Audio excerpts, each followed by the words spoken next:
দর্শক, আপনাদের সরাসরি দেখানোর চেষ্টা করছি এশিয়া মহাদেশের দ্বিতীয় বৃহত্তম রথ যাত্রাটি কিন্তু অনুষ্ঠিত হচ্ছে। আপনারা দেখতে পাচ্ছেন এই রথ যাত্রাটি অনুষ্ঠিত হয় ঢাকার ধামরাইয়ে।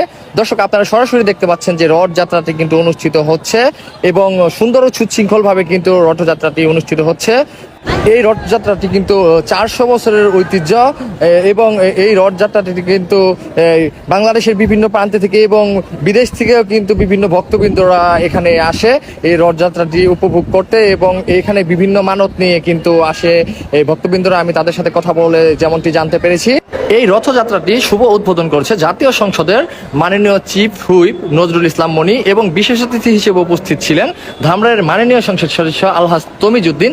এছাড়াও মহিলা সংরক্ষিত আসনের মাননীয় সংসদ সদস্য সুলতানা আহমেদ এবং ঢাকা জেলা প্রশাসক ইয়াসিন ফেরদৌস মুরাদ এবং ঢাকা জেলা স্বেচ্ছাসেবক দলের সভাপতি নাজমুল হাসান অবি এখানে উপস্থিত ছিলেন এবং এছাড়াও কিন্তু বিভিন্ন বিএনপি ও অন্যান্য রাজনৈতিক দলের নেতাকর্মীরা কিন্তু উপস্থিত ছিলেন।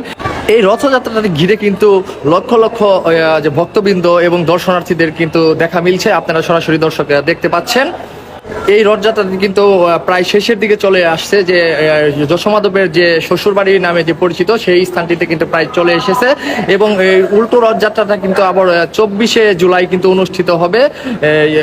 24শে জুলাই সন্ধ্যা 6টা নাগাদ কিন্তু অনুষ্ঠিত হবে এমনটি আমরা জানতে পেরেছি। যশোমাধবের এই রথযাত্রাটি কিন্তু ধামরাইয়ের 400 বছরের ঐতিহ্য এবং এই রথযাত্রাটি কিন্তু অনুষ্ঠিত হয়ে গিয়েছে প্রায়।